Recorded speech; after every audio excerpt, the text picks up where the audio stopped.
皆さんこんばんは、ガナマサコです。本日は12月31日大晦日、ガナマサコチャンネル本年最後の配信をしていきたいと思います。どうぞよろしくお願いいたします。ではちょっと音の、チェックをしてから、始めていきたいと思います。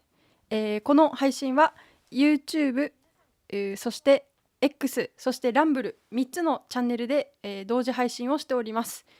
音声確認ができましたので、早速本編に入っていきたいと思います。はい、ナスさん、モデレーターのナスさん、本年1年も本当に大変お世話になりました。ありがとうございます。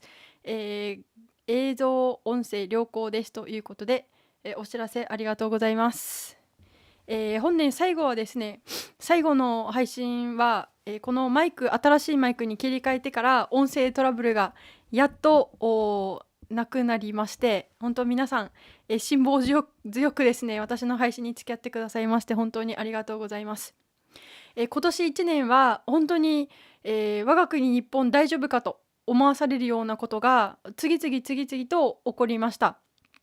その警鐘を鳴らすために、11月末には、麗澤大学のジェイソン・モーガン先生と一緒に、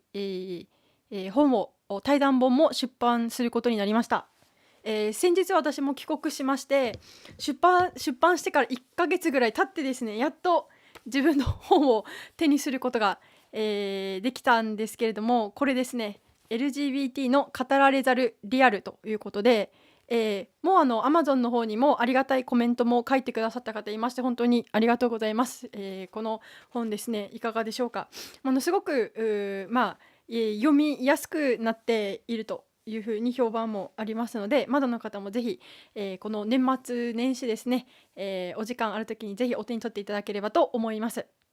今日の配信するインタビュー映像なんですけれども、我々の心を操るのは誰だ、元 CIA アナリスト孤独の武器化という本の著者のステラ・モラビトさんのインタビューをこれからお届けしていきたいと思います。年末年始、今年1年を振り返って、そして、来年1年を気持ちよく過ごすために本当におめでたい年末年始、ハッピーの、通常であれば、季節になるんですけれども、しかしながらですね、もうおめでた気分だけではやっていられないような世の中になってしまっています。で、去年、一番やはり我が国の中でも政治的にですね、注目というか、問題として問題意識が広がったのが、世界中で広められている文化革命であります。その一つが、LGBT イデオロギーの問題で、これで法案も通ることになりました。で、この本をですね、出版をして、そしてこの何が問題であるかとか、これからどういう人がターゲットになって、このイデオロギーの被害者になるのか、そういったことをモーガン先生といろいろと対談をしたり準備をしていく中で、私たちの、心のメカニズム、本来備わっているメカニズムを利用して、今の息苦しいイデオロギーに染まった言いたいことがなかなか言えなくなってしまっている世の中になっている、そういったことを分析をしてですね、本にまとめたのが今日インタビュー紹介するステラ・モラビトさんです。この方は元 CIA で、アナリストをされていたんですけれども、ソビエトとか、昔のですね、全体主義社会の時の世論がどういうふうに形成されていったのか、どうやって人の心が操られて、気づいたら言いたいことも言えないような恐ろしい世界になっていったのか、それを研究された方です。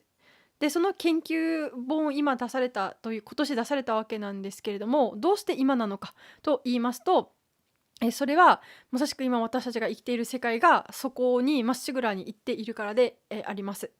そういうわけで今日お届けするインタビューはですね、このおめでたい新年を迎えるハッピーのですね、笑ってテレビを見て過ごしたい時期であるんですけれども、それにとってはちょっと、頭を考えさせられるような内容かもしれませんが、しかし今年1年を振り返って、そして、新しい新年を迎えるにあたって、私たちが今どういう世界に生きているのか、それをですね、しっかりと理解して、そして来年に備えていくという意味で非常に重要な内容になっていると思いますので、お届けしたいと思います。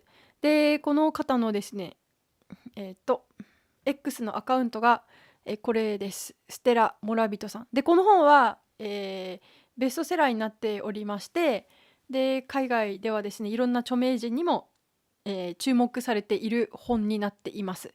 で、この写真、FOX ニュースで有名であった、辞めさせられてしまったんですけど、タッカー・カールソン氏も彼女の本を読んでですね、タッカー・カールソンの、FOX の時のインタビューゲストとしても呼ばれていたんですよ。ちょうどタッカー氏が、辞めさせられてしまったがゆえに、そのインタビューは幻のインタビューともなってしまったものなんですけれども、その方のお話を聞くことができましたので、それでは早速、お届けしていきたいと思います。はい、はい、それでは早速ですが、インタビューをご覧ください。で、このインタビューは、麗澤大学のジェイソン・モーガン先生と一緒にお話をお伺いしました。実際この紹介する本はこちらですね。Weaponization of Loneliness という本で、アントニー・ファウチ氏が表紙になってテレビの中で映っている表紙になっていますが、この本の著者で、この本の中で語らって書いているエッセンスをお話しいただいた内容になっています。はい、私たちの心の中にあるこの人は一人では生きていけない、人間は、群れを作ってグループの中で、生きていくものだ。それは本来素晴らしいことであるんですけれども、それを逆手に取られた時に恐ろしい社会になっていく。それをどうやって防ぐことができるのか、そういったことがわかると思います。それではインタビュー早速ご覧ください。Hello everyone, this is Masako Ganaha. Today I have special guest Stella Morabito. Currently, I am working on a book to make a wake-up call to Japanese people on LGBT ideology attack with Professor Morgan from Reitaku University. On June 16th, Japanese Diet passed so-called LGBT understanding law, which disregards the definition of biological men and women and enable activist indoctrination of youth in school. Just 1 month later, on July 11th, Japanese Supreme Court ruled limiting transgender women using women's bathroom is illegal. To the things happening now, many people express their feelings like, I cannot believe this, or how can this happen? Today's guest, Stella Morabito, is the very person we need to listen to understand the world we live in. She is the author of the book, The Weaponization of Loneliness, How Tyrants Stoke Our Fear of Isolation to Silence, Divide, and Conquer. This is her book. She has published numerous articles on the social fallout of propaganda, mob psychology, and the cult mindset at the Federalist, where she has been a senior contributor since 2014.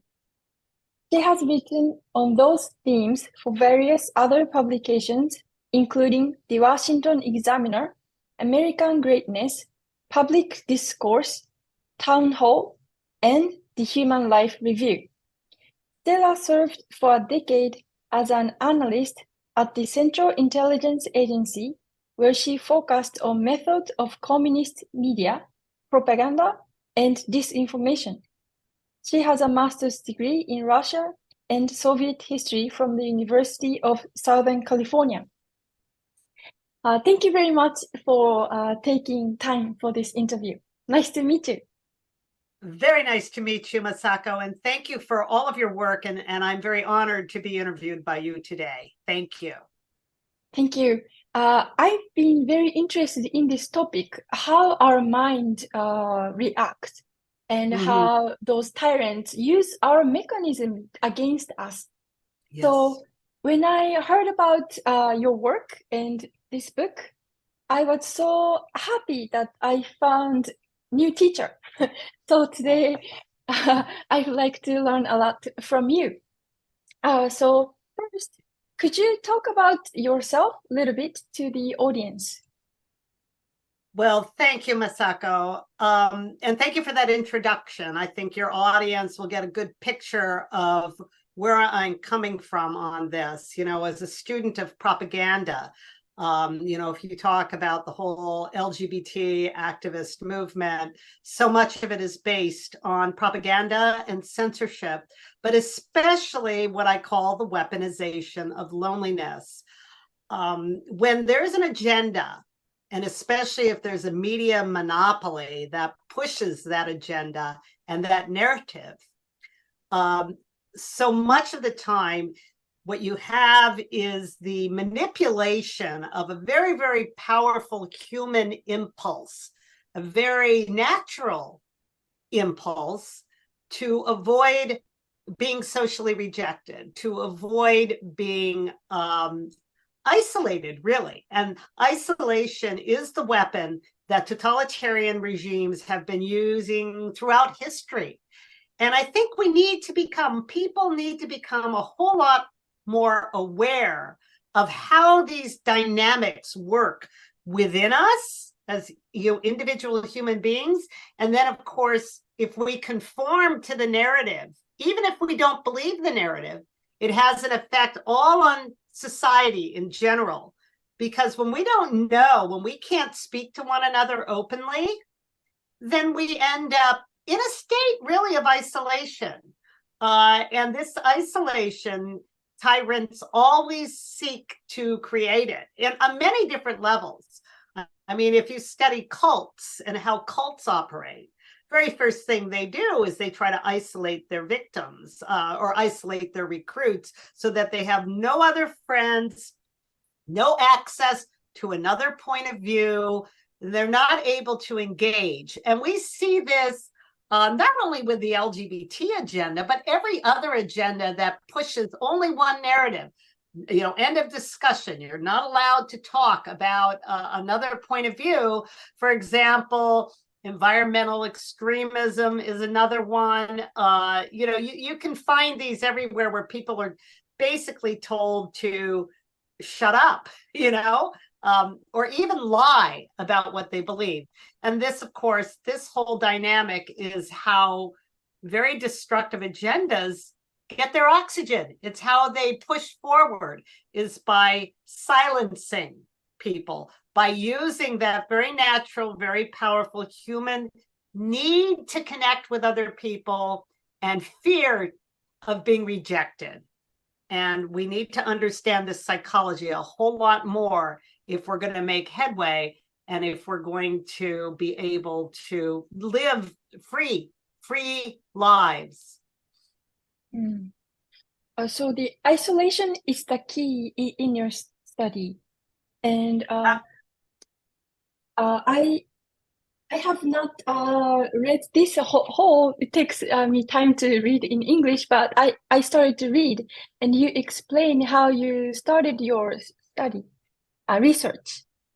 And here you mentioned about the study which many psychiatrists actually ignore still now, the isolation. Perceived social isolation is a major cause of psychosis, possibly a root cause of all mental illness. And as I read through this, it made really good sense. And so could you please tell us a little bit more about our human nature, that we fear of isolation, being isolated? Yes, this is something that really fascinates me. You know, when I wrote this book, I put together all kinds of patterns that I saw. I mean, they come from linguistics, from psychology, which is what you're talking about, psychiatry, neurology, all of these things come together. Obviously, I'm not a psychiatrist or a neurologist or a linguist, but I'm a generalist, and I take a 30,000-foot approach to try to look at the patterns through history. I am, a scholar of history. And of course, totalitarianism, which I've studied totalitarian systems. So when I really love, Masako, that you brought up this point, because not very many interviewers bring it up about the relation between isolation and psychosis. But what caught my attention was there's a novel by a woman named Joanne Greenberg, and it's called I Never Promised You a Rose Garden. And it's about how she was cured of her schizophrenia by a psychiatrist whose name was Frieda von Reichmann back in the 1950s. And if you read, it was a novel that she wrote, but it was autobiographical about her experience. And Frieda von Reichmann, her therapist, was a very famous psychotherapist who wrote an article in the 1959 issue of the journal Psychiatry. The article was titled Loneliness. And in the article, she talked about this case with Joanne, but she didn't name her. But she said, she theorized that the sense of isolation that this teenager, she was a teenager at the time, felt, being rejected by her classmates at school, being rejected at camp. All of these rejections, this sense of isolation, caused her to develop a world inside her mind where everybody would accept her. So she lived in this other world. She didn't even, when she would escape to this other world that she had in her mind, it even had its own language that she spoke. I mean, it was very complete, its own climate and everything. And everybody would, in that world, in her mind, just in her mind, she was accepted. She had friends, although there was a point at which her friends in that world turned on her when she was going through therapy and starting to break out of her shell. Very interesting. But the point that the psychotherapist Frieda von Reichmann made was that she felt that loneliness, and by loneliness, she didn't mean solitude, like, solitude can be very good for a writer, for an explorer, it's helpful for the creative process, but she's not talking about solitude. She's talking about imposed isolation, where people feel rejected, nobody loves them, that they are feeling all alone. Well, that is exactly the process by which somebody becomes ripe to be part of a cult, a mob, a gang, any of these things, or psychosis, when they are, feeling withdrawn into themselves and they have to make up a world in their mind where they are accepted. So when you see mentally ill people who are talking, to other people in their mind, I believe, and Frieda von Reichmann's thesis was that this was caused by intense, severe loneliness and isolation, perceived, being rejected. And I fear that a lot more people, especially youth, especially children, are, susceptible to that. So anyway, if you don't have a strong bond of family, of faith, of friendship, you are a lot more susceptible to being, to these other forces that will take advantage of that sense of isolation that you have. And, the cult, there's a term about cults where they love bomb people, if you're part of us, we'll take care of you. And a lot of people are susceptible to that.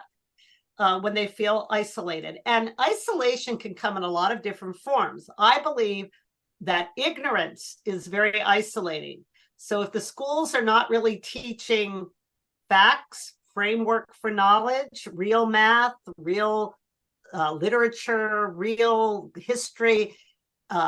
If a child can't make that connection of their place in the world with a grand, web of knowledge, then that's very isolating, and they'll just grab on to, whatever cult, or whether it's LGBT or the environmental extremism, or anything else that's out there that tries to control the population.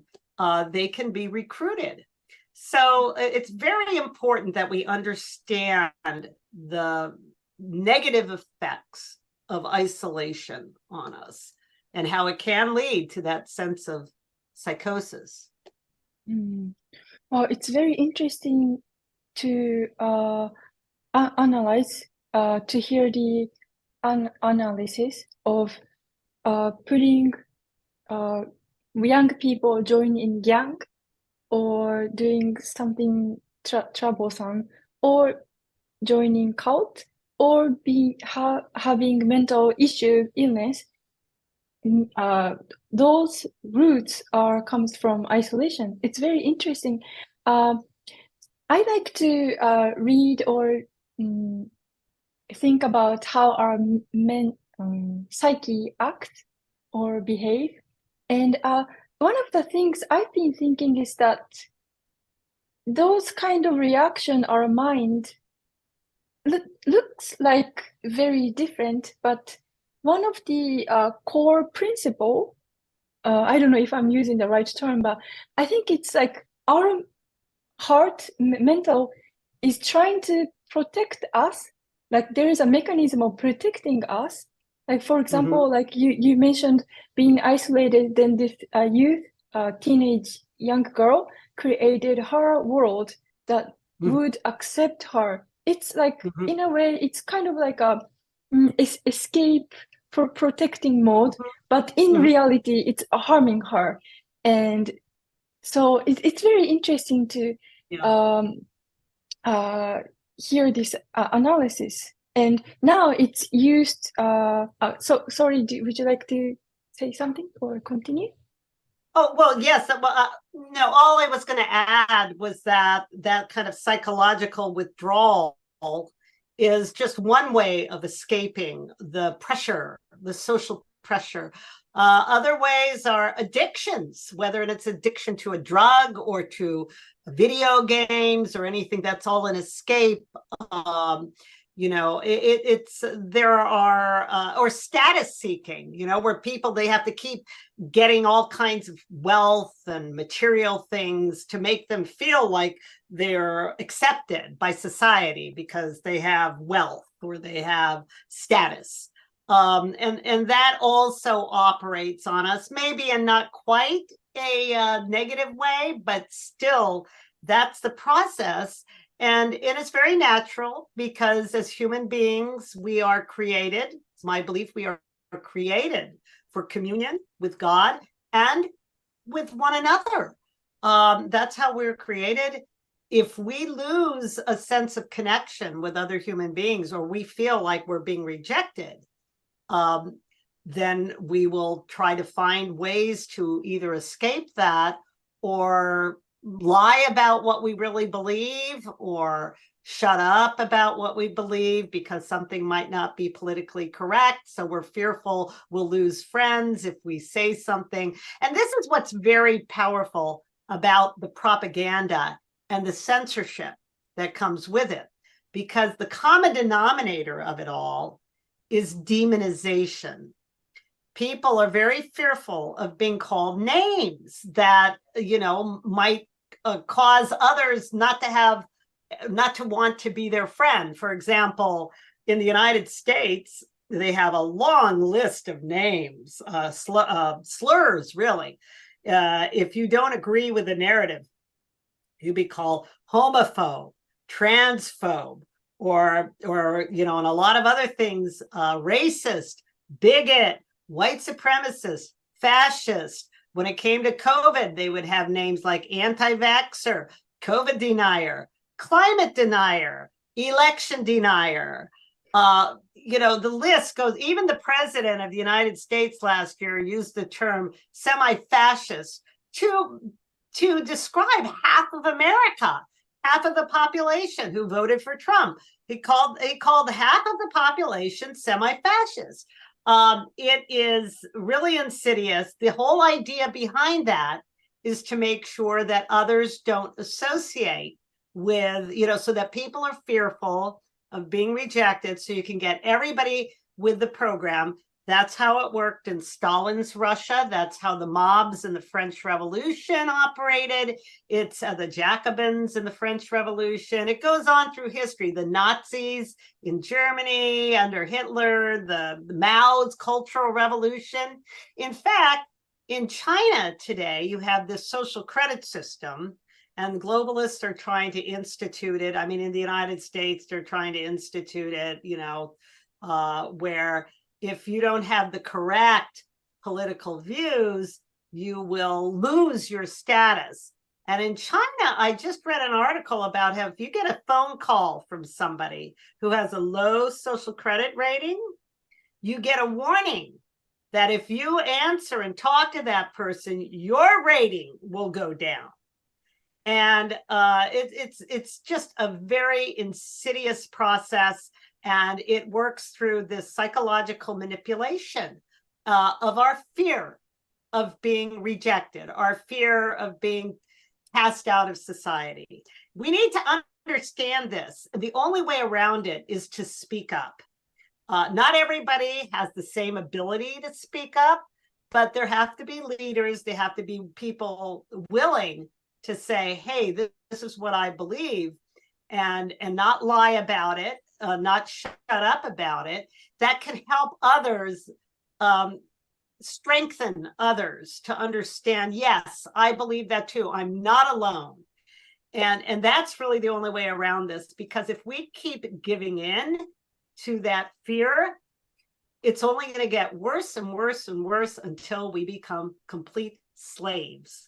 There is no, when you comply and conform, if too many people do that, then you end up in that state of isolation. It's even worse isolation.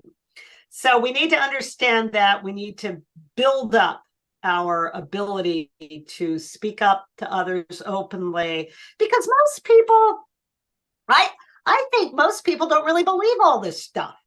The transgender thing, most people, they don't really believe it, but they're fearful because of the propaganda and the media monopoly. And so they don't say anything. So everybody else thinks, oh, I'm alone, and so I better shut up, or I better not speak. And that's exactly what the tyrants want you to do. I see. Yes. When you mentioned about CCP, about censoring or trying to isolate with using social credit score, it reminded me of Soviet era. I was reading one of the book, and people at the time was fearful about others when they were interrogated. Like they hope that this person would not mention my name. Otherwise, it's factual or not, they will be the one to be interrogated. It's that kind of like a coolie thing. You mentioned coolies in the book also, but so it's like same thing is happening in this real world, and unfortunately not many people realize that we are living in that kind of world. And now one of our interview hosts, Professor Morgan, has arrived. It's wonderful to meet you, Stella. It's great to meet you, Jason. I have your book here with me. Thank you. And Masako did too. Thank you so much. Next question, I'd like to ask machinery of loneliness that Stella, you talked about. And so, Professor Morgan, if you have any questions, please feel free to ask her, and I'm going to ask her questions too. So I would like to hear about the machinery of loneliness as well. This is what the way that it actually works in practice. I think this is one of the strengths of the book, is that it gives a lot of theory about what loneliness is, and at the abstract level how it's weaponized, but how it actually works at the person-to-person level and inside the individual psyche, how these connections with other human beings break or are broken, and how we fall prey to the sort of primal fear that we have of being alone, how that's used in society. I would love to hear more about that. Thank you. Thank you so much, Jason. Well, first of all, I think Masako and I mentioned, I mentioned a little bit about how, I believe that human beings are created for communion with God and communion with one another. In fact, in the very first book of the Bible, that the epigraph for my entire book is, "It is not good for man to be alone." And that's a reflection of our need to connect with others in relationship. And so this is hardwired into us, so that need for connection is something that I believe, without exception, with very rare exception, I mean, a full human being, I don't even think there's an exception to it. Human beings need that. And the flip side of that coin is that the fear of ostracism, rejection, being socially isolated is very intense and is very easily exploitable because it is such a great vulnerability. And as society becomes more and more kind of mechanized and alienating and everything, people become, I believe, more and more susceptible to that. So the machinery of loneliness, as I describe it, there's one point there where I try to illustrate these things, but you're right, a lot of it is abstract and it needs to be illustrated. So I say, well, think of a combustion engine where the spark is your fear, but the fuel is that conformity impulse that keeps the machinery going.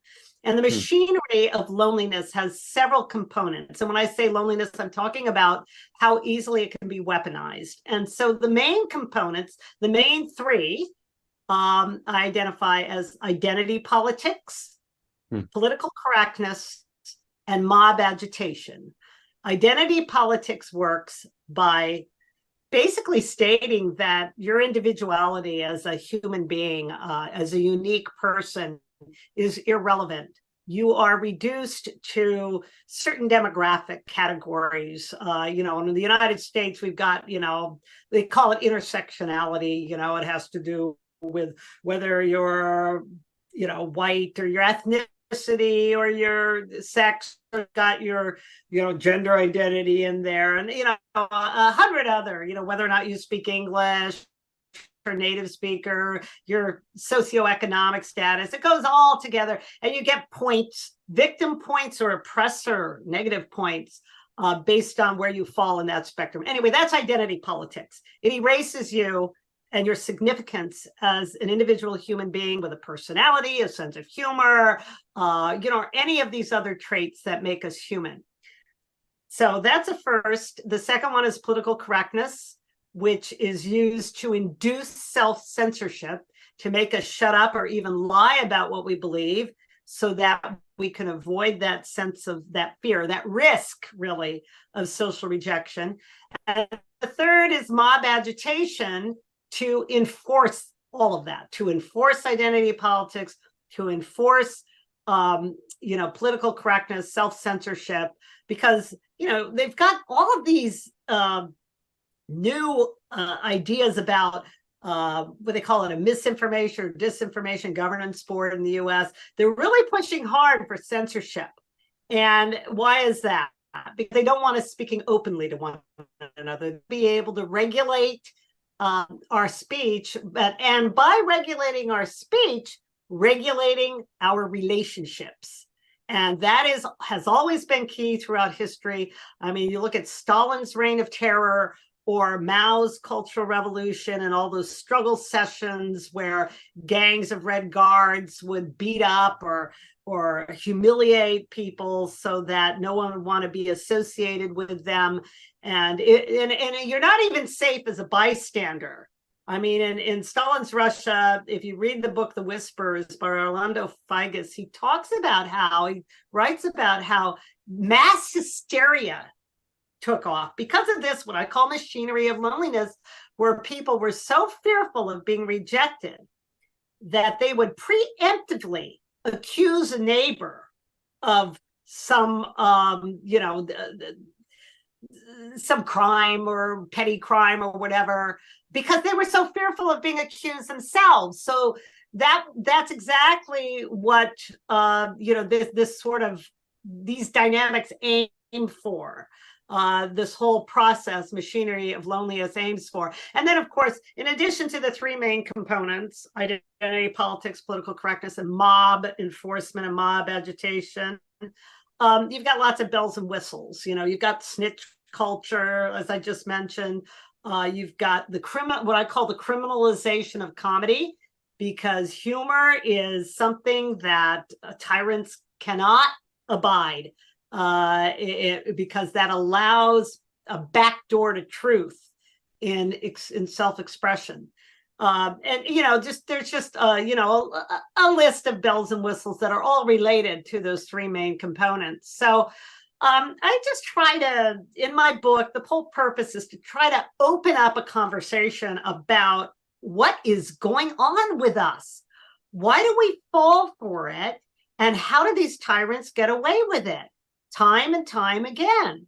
And that's because it's so hardwired in us to conform and comply when we think the alternative is being rejected. And one more thing, I don't want to just going on, but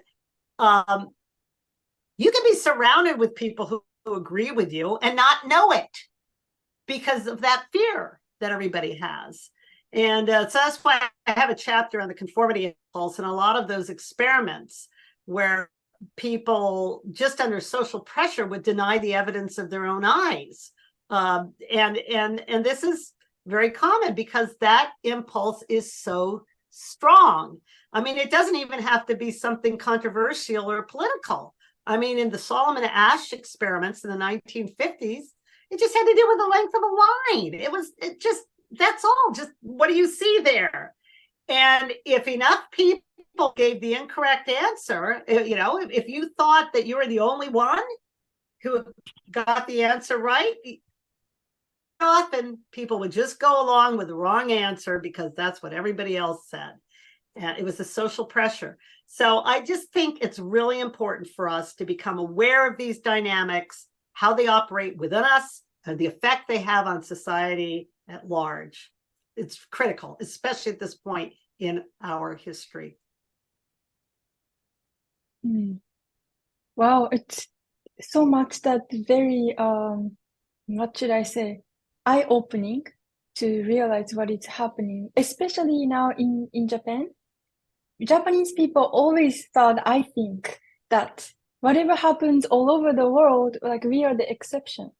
But now, in the beginning, as I mentioned, because LGBT law passed, Japanese people started to wake up. Something is wrong with my country, what is going on? And many people want to know what is happening. And one of the things that we sort of notice is that fear is the thing that drives us to do something. But we do not have chance to learn like you explain. So it's very interesting. And the third thing you said, mob agitation. Could you please explain what mob agitation is? Sure. So all throughout history, especially modern history, tyrants have depended upon mobs to enforce their agendas because nobody in their right mind would agree with these totalitarian policies. But if they feel that everybody around them is going along with it, then they are more susceptible to agreeing, even if they don't believe it. So mob can take a lot of different forms. I mean, you have street mobs. I mean, you saw the street mobs if you read about the French Revolution. We see them in the United States in the form of Antifa, that, and other kinds of, street riots and things. But they could take the form of a human relations department in a corporation, bureaucrats who push for policies, push, like bull terriers for policies. You can have it in the form of a social media mob, where you get maybe they're just bots, but they swarm to try to shut people up about what they believe, and cancel culture and so on. So a mob is just kind of like a force that makes you feel like you're going to be threatened with isolation if you don't get with the program. And it takes a lot of strength, inner strength, to go up against a mob. And this, by the way, is why you always see tyrants attacking the family. It goes back 200 years, basically, to Marx's Communist Manifesto, with the line, abolish the family. And then, of course, the idea that religion is the opiate of the people, because they don't want competition with their secular utopian religion. So you have that. Mobs also are usually made up of atomized individuals in the first place, individuals who feel isolated in the first place. In the mob, I refer in that chapter on mobs to Elias Canetti's book, Crowds and Power, and how that sense of belonging comes together with the mobs. You see it with a lot of the environmental extremists who glue themselves to the road, or they block the road. They have this sense that they've got this little, their little extremist group is their reference group, and so they because they are connected that way. I mean, you're never going to see them by themselves, like one person, except a very rare instance doing that sort of thing. It's a sense of being together, in it together, that gives a mob a sense of power. But they don't, mobs don't really think. They just kind of go with the, comply with the agenda. And so, I don't know if you had a follow-up to that, but anyway, that's just kind of, I have a whole chapter in there that deals with mobs and the totalitarian impulse, and how mobs are used as the main vehicle for pushing agenda forward to create this illusion of unanimity, this illusion. And by the way, everybody has a certain susceptibility to that, including the people who passed these laws. I mean, in the United States, we had something in 1998 called the Defense of Marriage Act. It was passed in the Senate by a vote of 98-2. So 100 senators, 98 of them voted to, keep marriage as between one man and one woman. And President Bill Clinton, Democrats, signed it into law. 25 years later, you have the so-called Respect for Marriage Act, which is, LGBT thing. And that passed the Senate by 67-32 or something like that. So what happened? Where you had a unanimous agreement in 1998, and then in 2022, you have, complete turnaround. There's something going on psychologically. And you had, by the way, there was something like 12 Republicans who signed on to that in 2022. So they're not doing it based on principle, in my view. They are doing it because they're fearful of being called a name. They're fearful of being demonized. And as Masako and I were talking earlier about demonization and just the long list of slurs that are used to shut people up. And U.S. senators, judges, they're all susceptible to that. And, fearful of losing their status, or maybe they got a skeleton in the closet, who knows? But you know, they're fearful mostly of losing their status and being called names like, and we've Jason, you know the drill. I mean, fascist, bigot, racist, white supremacist, now homophobe, transphobe, anti-vaxxer. You know, it goes on and on and on. They just pick them. They're like fly-by-night names, and they pick them, and people all of a sudden are fearful. Oh no, I'm not one of those. You know, you don't want to be like tainted with that brush. So that's how it operates. And I think if we wised up, if we had the strength to say, that's not what I believe, and you know what? I don't think you really believe it either. I mean, depending on who you're talking to. I don't think most of these people believe this stuff. They're just, you know, they're just captured by this very powerful impulse to avoid ostracism.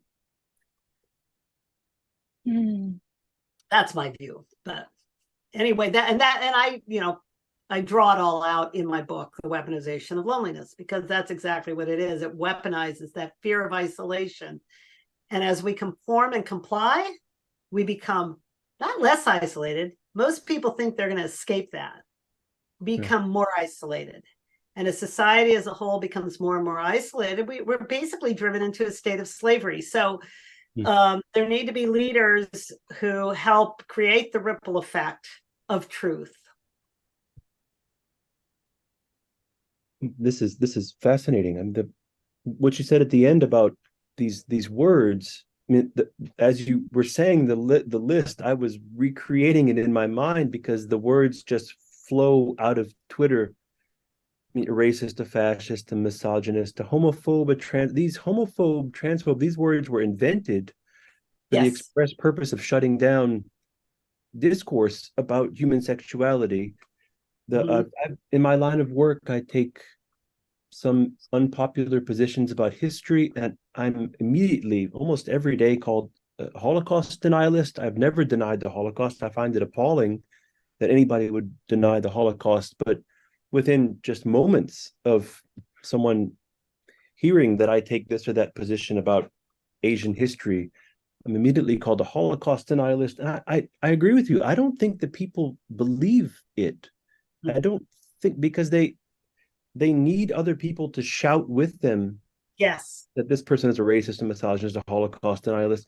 They must know that it's not true if they need 100 people shouting with them. Otherwise, they don't even believe what they're saying themselves. Well, that's exactly right, Jason. I think that, you know, if they didn't have the, you know, basically the tyrants and the media monopoly behind them, they wouldn't say this stuff unless they were truly, you know, stuck in a certain kind of psychosis that, you know, where they didn't care about any of that stuff anymore. But there's another model, or another thing that I mentioned in the book called the spiral of silence, and how that operates within us. And it's based on a model by a professor of public opinion, wrote back in 1980. Her name was Elizabeth Noel Newman, and she at the University of Chicago. And she wrote this book called The Spiral of Silence, Our Social Skin. And it was really all about how public opinion polling is just a reflection of what people are willing to say. Now, it doesn't necessarily reflect reality. And she had some examples of some elections where polling predicted a winner, and it ended up not being, you know, the winning side, because people didn't want to talk about what was politically incorrect. And so when they got into the ballot box, or they got into the voting booth, they were able to say what they really believed. And of course, that's another reason why there's a push against secret ballot as well. That's another attack on freedom of thought, on freedom of speech, is the ability to express yourself without the social pressure It's very important for totalitarians to keep this social pressure going. I mean, I'm not saying that social pressure is always a bad thing. I mean, in order to create a virtuous civil society, people need role models and all of that. And but I'm talking about the kind of social pressure that's really insidious, that tries to push for total control, centralized control, that shuts people up, that denies their humanity through identity politics, that induces them to shut up. And it's really a war on conversation, a war on human relationships. And in fact, I'm going to just, I know I go off in a lot of different directions sometimes, but I do want to mention to your listeners in Japan or anywhere else that in the United States, our Surgeon General came out with an advisory a few months ago, and it was titled Our Epidemic of Loneliness and Social Isolation. And then just a couple of weeks ago, Democrat Senator from Connecticut, Chris Murphy, introduced legislation called the National Strategy for Social Connection Act. So that's a follow-up to the Surgeon General's advisory. Now, Surgeon General announced that loneliness and social isolation are a public health crisis, are creating a public health crisis. Okay, well, we all know that loneliness adversely affects, social isolation can affect mental health. That to me is a no-brainer. But it also can affect our physical health. There's plenty of documentation that it can, that's a stress that can lead to early onset dementia and so on and so forth. Well, we've got the administration, the Biden administration now, as well as Democrats in Senate, pushing for laws that create an infrastructure that basically monitors your level of social connection or disconnection. And this, to me, this is not what it's cracked up to be. And in fact, they're using this. So many of their policies, they're not dialing back on these policies that actually created social isolation and loneliness in the first place. They're continuing with the policies that cause family breakdown, that cause addictions, that cause mammoth welfare state and dependency, the transing of children. They're not dialing back on any of those isolating, alienating policies. Right. Not at all. What these initiatives are meant to do is regulate our personal relationships. That's what it's all about. That's what tyrants have always sought to do. And they feel that they have an opening to do that now. I mean, the ministry in Japan, there was a ministry of loneliness created in England in 2018, and in Great Britain, they had the Ministry of Loneliness. And then I think it was 2021, Japan followed suit with that. They have now, you all have a ministry of social isolation or loneliness. And now the United States, it's starting with an executive office through the White House. But the way bureaucratic bloat works, it's not going to end there. It's going to become, a department of social isolation in the U.S. or whatever. And this is just to monitor. I mean, if you read the 6 pillars of the Surgeon General's advisory that this legislation follows up on, it's really insidious stuff. They want to create an infrastructure that deals with social isolation any place people gather. It's going to be on all levels of government, local government. It'll include transportation hubs, housing, libraries, schools, clubs, community organizations, every level, everywhere that people gather. And then the second pillar is that every policy has to deal with this so-called, they claim public health issue that they, in my view, created. They just, if they really wanted to solve the loneliness epidemic, they would get out of the way. They would allow the flourishing of families, of faith institutions, of communities of friendship. This is an anti-friendship, anti-conversation move. And you know, to control, they want to include the third pillar, the health sector, to monitor and track everybody's level of social and isolation or disconnection. And by the way, diversity, equity, inclusion is a non-negotiable part of every policy that they want in every institution that deals with this. And we know that DEI is, you know, it's all part of identity politics. It's all to erase us as individuals. And so anyway, it goes on and on. They want big tech involved. That's a fourth pillar. They got this big propaganda campaign that they call, you know, raising public awareness, but it's a propaganda campaign. And they want to be able to define all the terms about how we're supposed to socially connect. And that means, you know, they say create a culture of kindness, but they can define kindness however they want, and respect. I mean, for them, kindness means, I guess, butchering children, you know, and, you know, puberty blockers. You know, it just, it has to be, by their definition, very Orwellian, you know, utopian moves. But actually, Masako or Jason, maybe, I don't know how much you know about the Ministry of Loneliness that was just started in Japan in 2021. To my knowledge, it's just those two countries right now, Great Britain 2018 and Japan 2021. And of course, now the United States is pushing forward with that. Wow. I don't know. I did not know about this at all. Well, you might want to look into it. Yeah, yes, I looking into and finding out who's leading it and who's, you know, because it does involve the medical sector and you know, big tech, but it's really it's really all about building an infrastructure to monitor our relationships, and I believe to regulate human relationships, which is, you know, this is always what's gotten in the way of tyranny.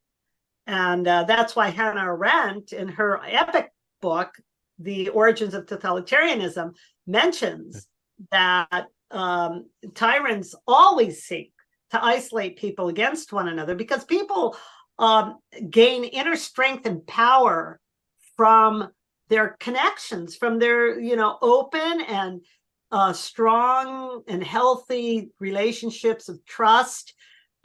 Those are, you know, if everybody developed those relationships, there would be no contest. I mean, totalitarians wouldn't have a snowball's chance at hell. I mean, they wouldn't be able to.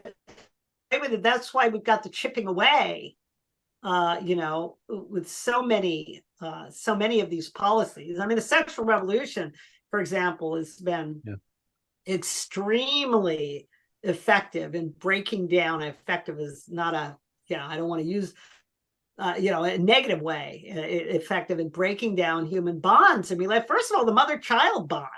I mean, that's what allows not only families to bond with one another through the father and other siblings and all that, but it also is, it allows, you know, all society to flourish. It's what puts communities, healthy communities, into action, or strong families.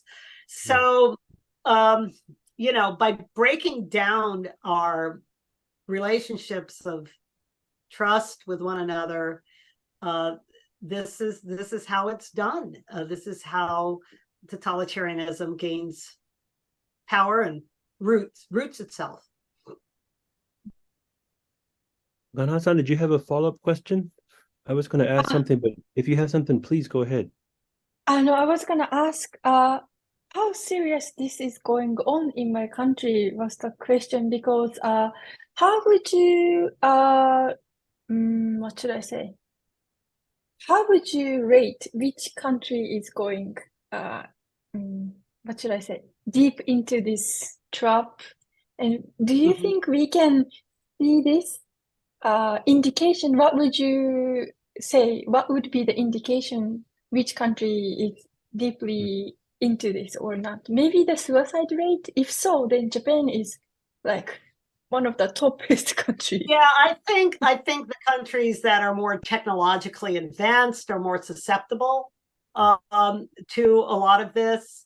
You know, especially as people become more, you know, screen time and you know, getting stuck in the internet to a huge degree and getting out of real life relationships. Like a lot of youth, they could be sitting right next to each other and they just text on their phone instead of just talking to one another face to face. I mean, it's crazy, but people are becoming more, you know, more into their devices. And this actually, I can't help but bring up Marshall McLuhan, who wrote a book called Understanding Media. And he was a professor who coined the term, the medium is the message. And his point was that the media by which we communicate has a stronger effect on us than the content. Like, he felt like you had content on television, you know, television shows, news shows, but it was the television itself. And, you know, he wrote that in the 60s when that was the highest form of communication technology, had a greater effect on us than maybe the content, that we kind of get swallowed up. He described, very interesting, he described media as extensions of ourselves.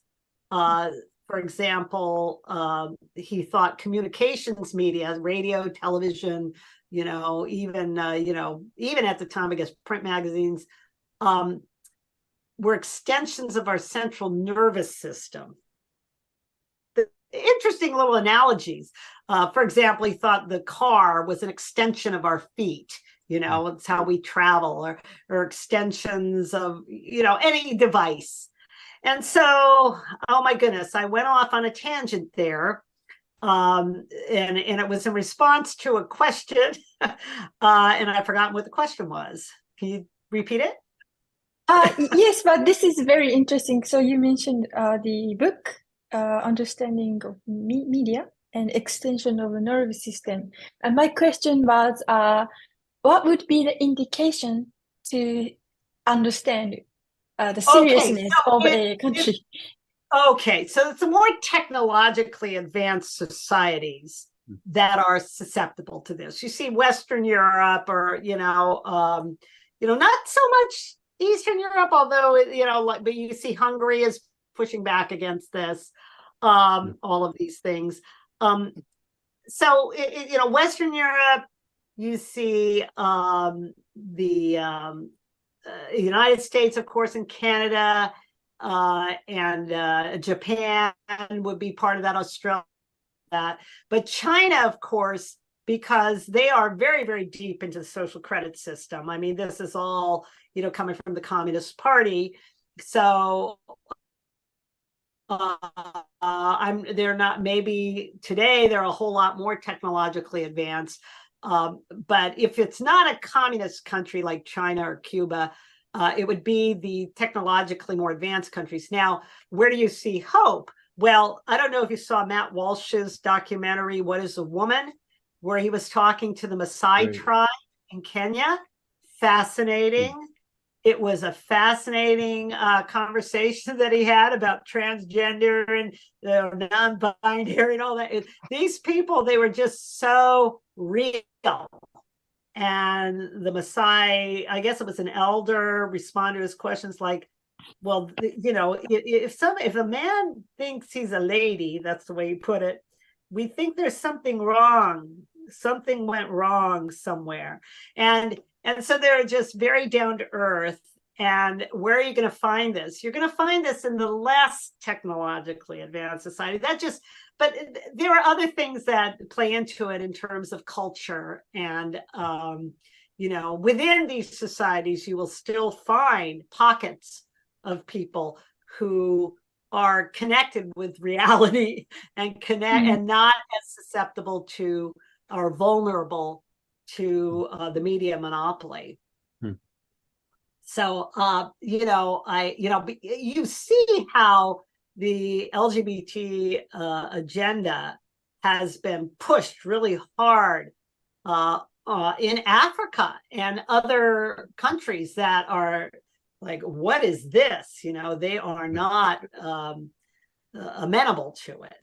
I did a little talk at the UN a few years back where a Maori woman was listening to my presentation on political correctness and the whole thing having to do with the gender identity thing. This was like in 2015, I think, or 16.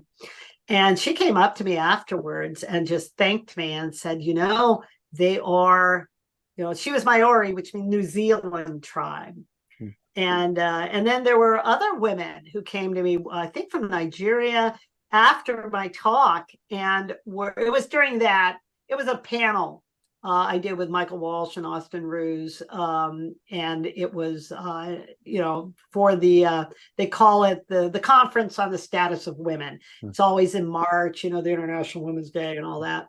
Of course, now, what's a woman anyway? But it was an interesting experience. And my only point in mentioning that was the response I got from the women who came from Nigeria, Maori woman from New Zealand, who are very concerned about this colonialism, really, this cultural imperialism that's being pushed really hard on them that will destroy their cultures. And so anyway, I don't know what pockets in Japan there are, but you would know better than I, but there are probably, people in, with different kind of cultures who are finding this, who are more willing to speak up about it and are finding it very, very disturbing. And I think it would benefit the movement to, for reality, or, whatever you want to call it, to connect with them. Hana-san, did you have another question? I just wanted to jump in and apologize to the no, go ahead. I missed the memo that this would be recorded, so I just showed up with a notepad and a pencil, and I'm the unshaven guy photobombing the beautiful interview. You've got two lovely ladies, and here's this strange guy sitting at his table with a t-shirt on. I just feel terrible. I hope I'm not ruining your interview. I feel very, very bad about it. We're thrilled to have you. It's surreal to me to be sitting here talking to Gana-san and Stella Morabito. I'm still not over it. There's 1,000 things that I want to ask. Gana-san, if it's okay, I'd like to ask just one quick. No, please go ahead. I'm waiting for you. Yes. Oh, okay. Well, I loved the book, Stella. I think you hit on, just on every page, you hit on a key point that should be repeated and really digested and understood. I wanted to bring up two related things. One, you mentioned about beauty, the environmental extremists who were splashing ink and paint on statues, works of art, and so forth. I think when I see people do things like this, at first, you're just shocked and appalled that anybody would deface such a beautiful thing. And then I began to think, well, this is part of it. These environmental extremists, they're against human beings, and human beings have a sense that it gets back to something you said at the very beginning when I first came in about human beings being created for communion with God and one another. I think we do this through higher things and not through lower things. But beauty is one of the things that draws us to God and to each other, and reminds us that we're not ultimately for this world. There's something beyond this world that's our true identity. As much as identity politics tries to bring us back to the level of the atavistic. I mean, we're always just biology or some type of DNA or something, but beauty reminds us that we are supposed to go up and not down. Right. So when I see people attacking beauty, I really think that this is, whether they know it or not, that's where they really drive the stake into our humanity, or at least try to, when they destroy beautiful things, which are the utterances that we have of saying that, we're not trapped in this world forever. We can go higher. And then it reminded me of the coarsening of society. And that gets to one of your key points in the book is about conversations. When I was a kid, we had to go to my aunt's house or my grandparents' house and listen to older people. I was 5, and we listened to old people talk about things that we had no idea what was going on. But we had to sit there politely and listen to our elders and not fidget, and not say that we wanted to go home. And over time, I think we learned that other people need to be respected, and that conversation is about letting other people say what they want to say, and then that will be it. We never, if I disagreed with something that my uncle said or something, I didn't take to Twitter and denounce him and try to get him fired from his job. Because we accepted that everybody was different and we could all sit together and speak like human beings, because there's something good in everybody. The beauty aspect is, my uncle might have said annoying things or something, but he was a nice guy, and he was kind to his family and so forth. I wonder if you can talk a little bit, and maybe I'm on the wrong track, but this connection between the attack on beauty and the attack on the notion that human beings are more than just our skin color or our tribal identity, whatever. And the really basic level of having a conversation where we see the other person as just an enemy, just instantly. What you said about demonization, it's so true. I'm playing with the idea of heaven and demons here, but it really is on a really practical level that we are demonizing people because, there are forces at work that try to make us forget that we have a capacity for beauty. I'm all over the map here, but if you can try to help really. No, you hit on something really essential, Jason. And, I only mention it at the, I guess it was that last chapter, throwing a wrench into the machine of loneliness, and how, if we could build a culture or start talking about what we think is beautiful, or even just to make a comment to somebody on the street where you see a real monstrosity of so-called art, like, ew, that doesn't make my day. And Sir Robert Scruton, the late Sir Robert Scruton, talked about that a lot. He had an amazing, it was a documentary, 2009, about beauty and its effects on us. What's most fascinating, it was put out by the BBC, and today it is impossible to find. On the BBC, is taking it down. You cannot buy the DVD anymore. It's unavailable, except there is one pirated copy that I think you can still find on YouTube that is in English with Portuguese subtitles. Why beauty matters. And it matters because, exactly as you say, Jason, it helps human beings aspire to higher things.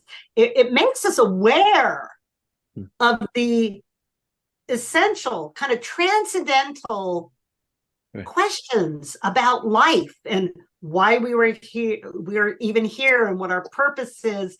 And there's a not to digress again, but there's a really interesting, I don't know if you're familiar with the Twitter account called Culture Critic.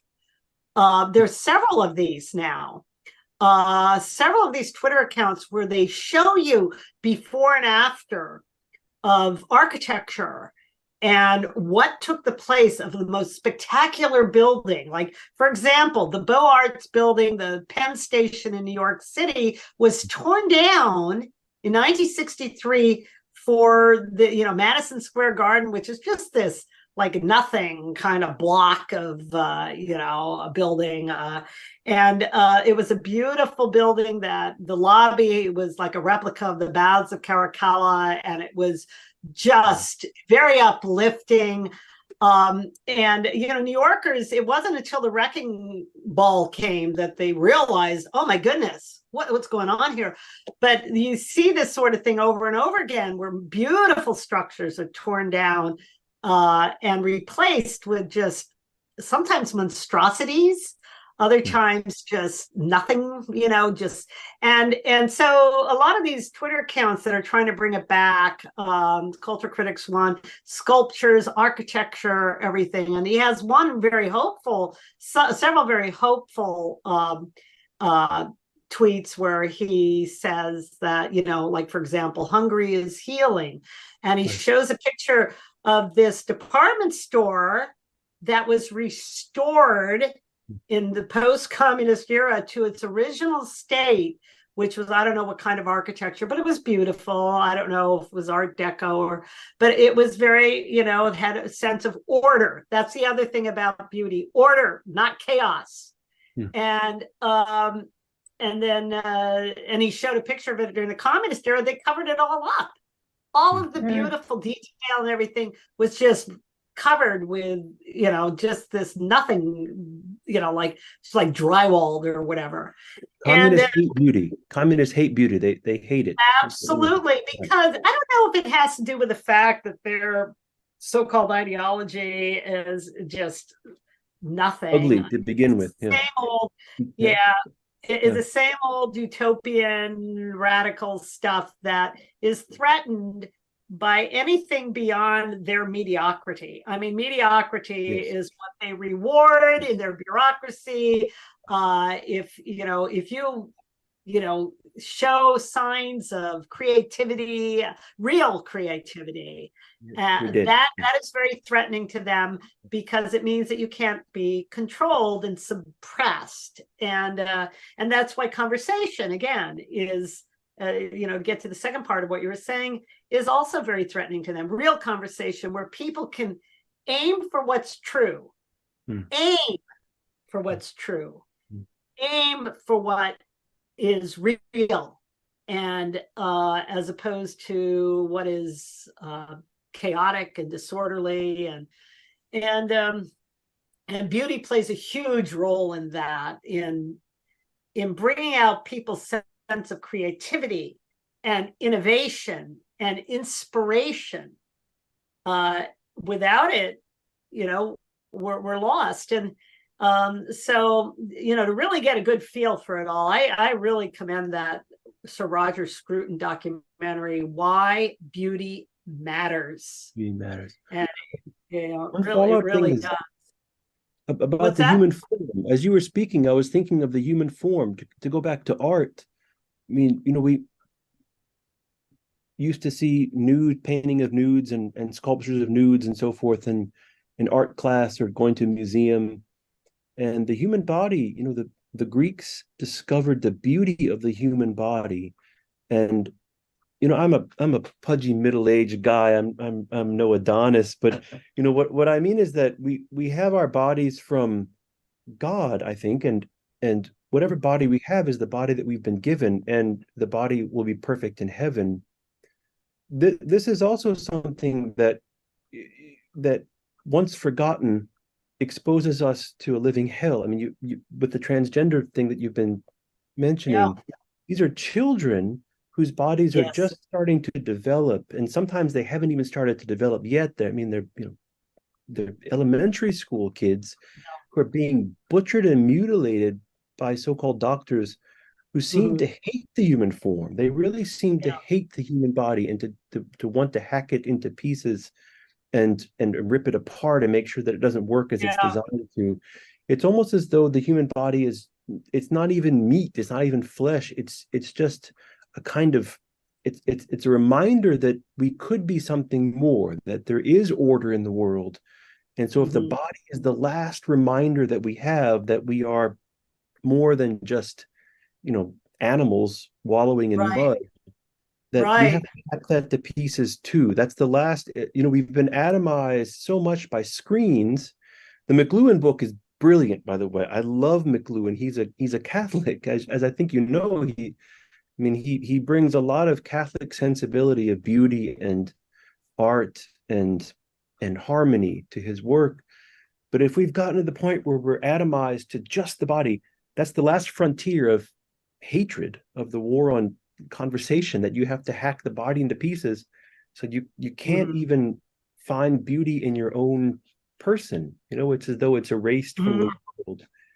What you're saying is really, really deep, and it brings up a lot of really frightening things that we're seeing in the world. Yeah. The world today, in Japan too. Yeah, unfortunately. Well, what's also interesting about that, and boy, you hit on so many important points, Jason, but what's also interesting about this whole, we call it transgender. A lot of people object to that, who feel that we don't want that side,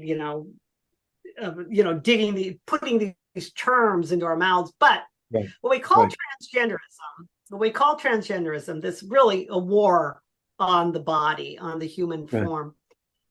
It is really, and this is, I'm digressing again, but I think it's a really important point for your listeners to understand, is really a bridge to something called transhumanism. Right. And exactly. You've looked at transhumanism. You've got to look ahead on these things, not wait till you're at the edge of the cliff and then you're down. You've got to, I think we have to start looking ahead. Oh, I forgot to mention another slur to prevent us from talking is called conspiracy theorist. Okay. That's when you connect and you say, hey, this is the direction we're going. Oh, they don't want you to know that the direction you're going. We're heading off a cliff. No, you're not supposed to say that. You're a conspiracy theorist. So you're supposed to shut up and just drop off the cliff. Fall.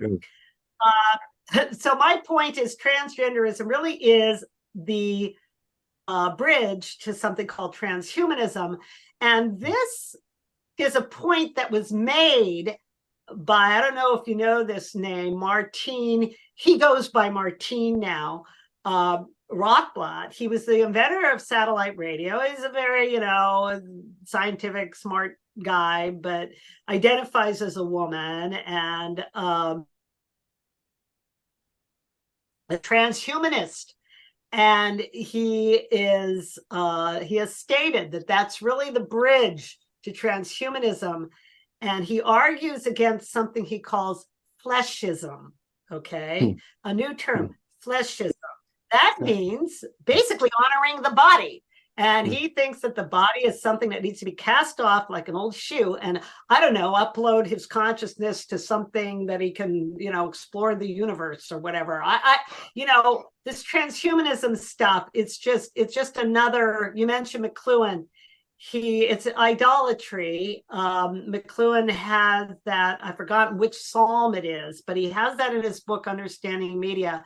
I have feet, but I cannot walk. I have a mouth, but I cannot speak. You remember that psalm where the idol, it's not, it's not a creature of God. It's just this, kind of hacked together thing that some human who wanted, goes right back to the garden, wants to be God, kind of put together.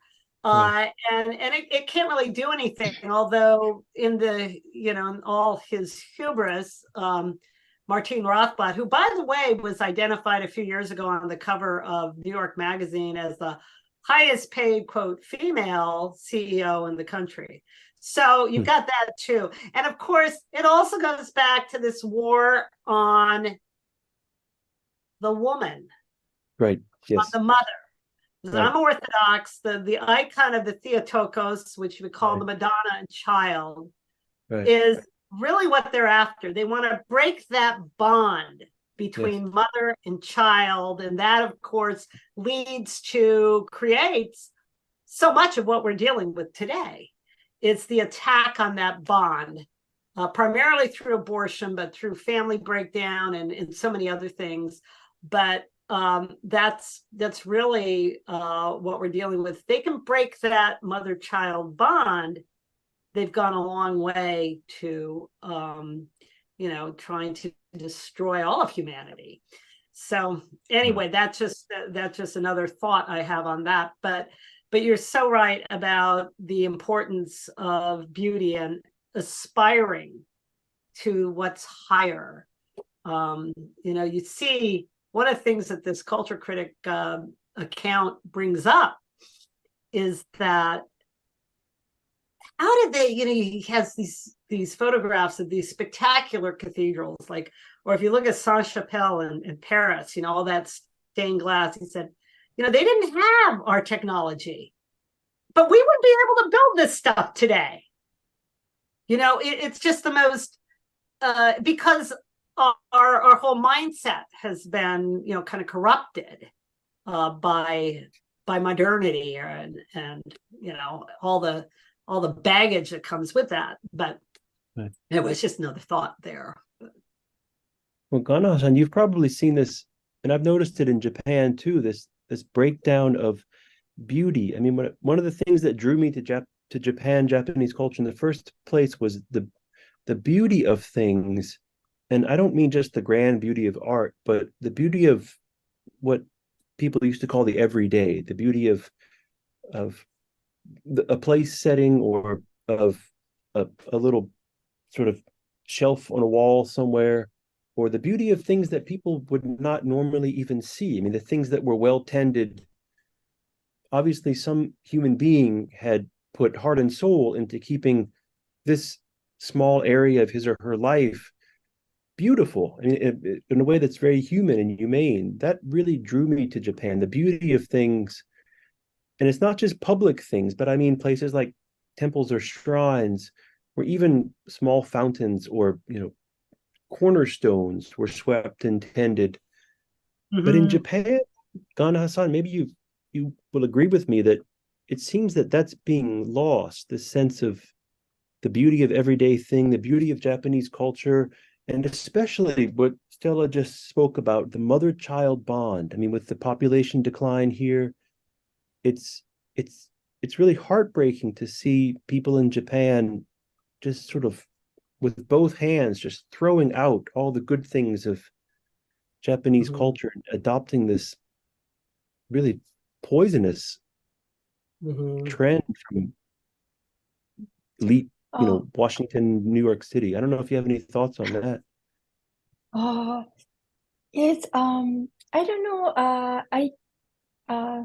This is just how I feel, but there are so many things I feel physically, like I feel like dizzy or not uneasy living in near Tokyo.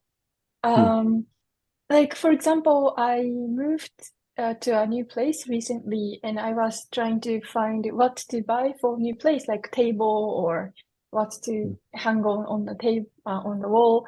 And I realized everything is not living. Like yes. Everything is plastic.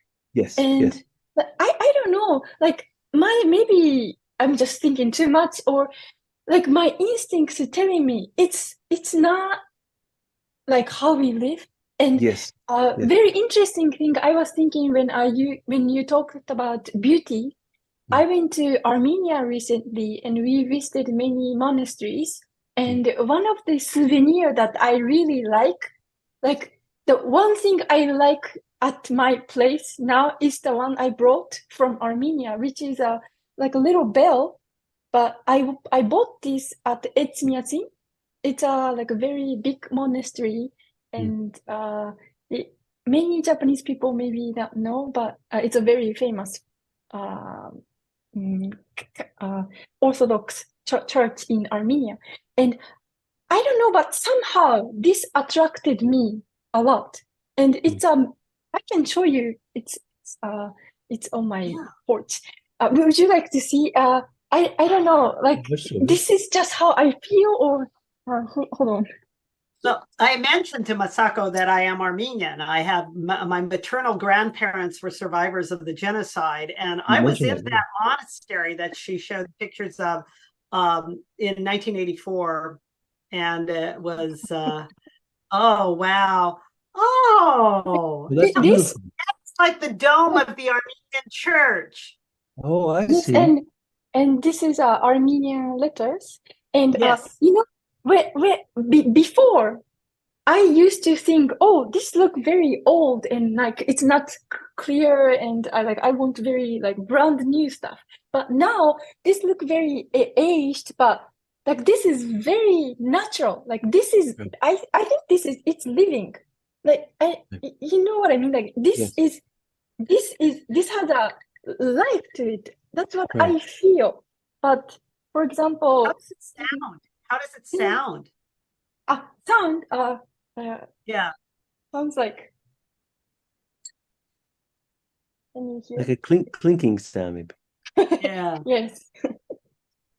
Yes. Like I don't know, Yeah. but my eyes naturally goes to this. I think it's because it's like because it's life. That's what I came to think. Yeah, it has that ancient of days. Yeah. Right. Yes, and So- for example, this is my earphone case. This is like very white and clean, but it doesn't have Dead. any Yeah. life. It's dead. It's Right. dead. It's dead. Uh, Right. Like where we live, like surroundings, because we pursue like we want to have new stuff or very cheap things, mass production. We are surrounded by like dead things.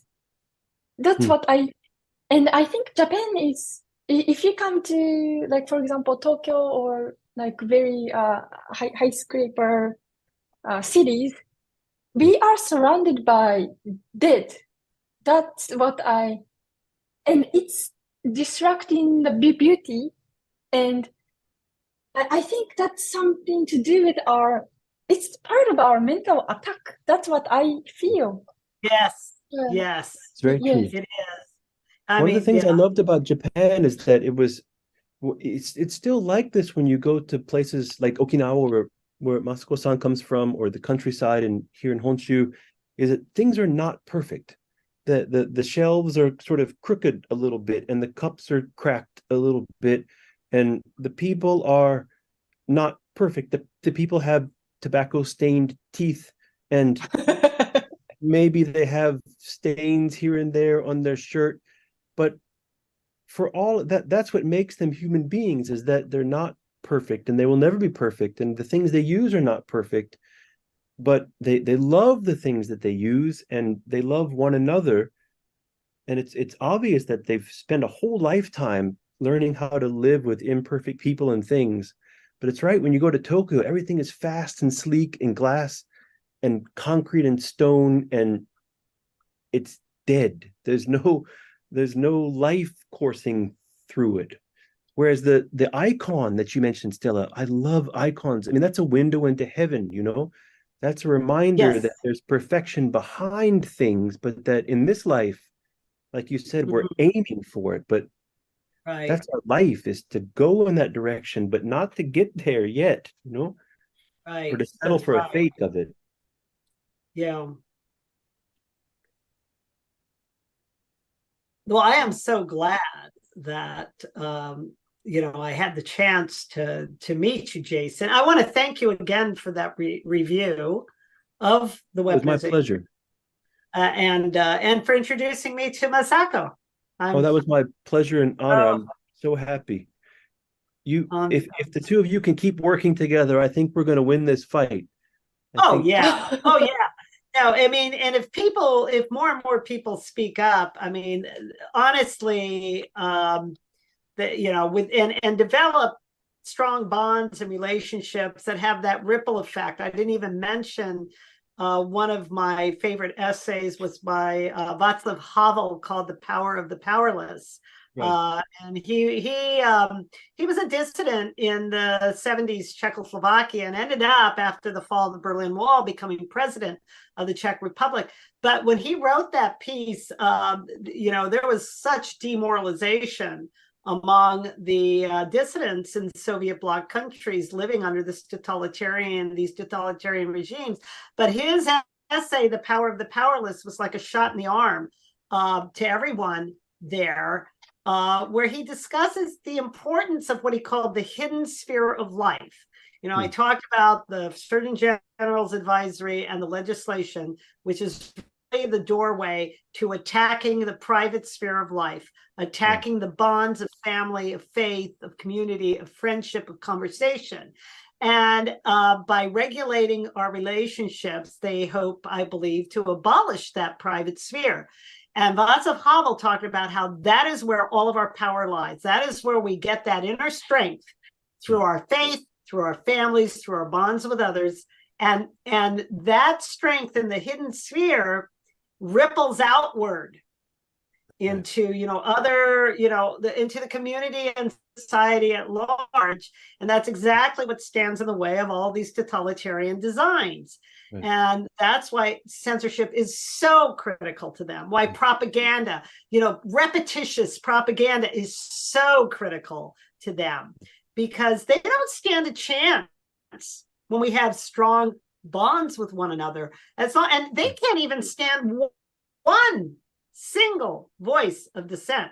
They're always trying to shut down every last one. So that should also tell us that a single voice can make a huge difference. Yeah. So anyway, that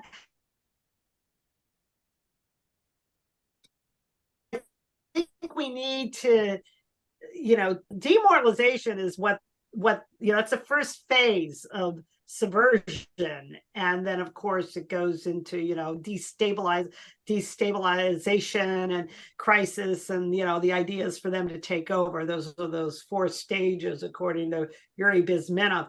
But it's just really important that we gain that sense of morale and inspiration from one another that keeps us going, and you know, being happy warriors, because the thing to remember is that this is an ancient war.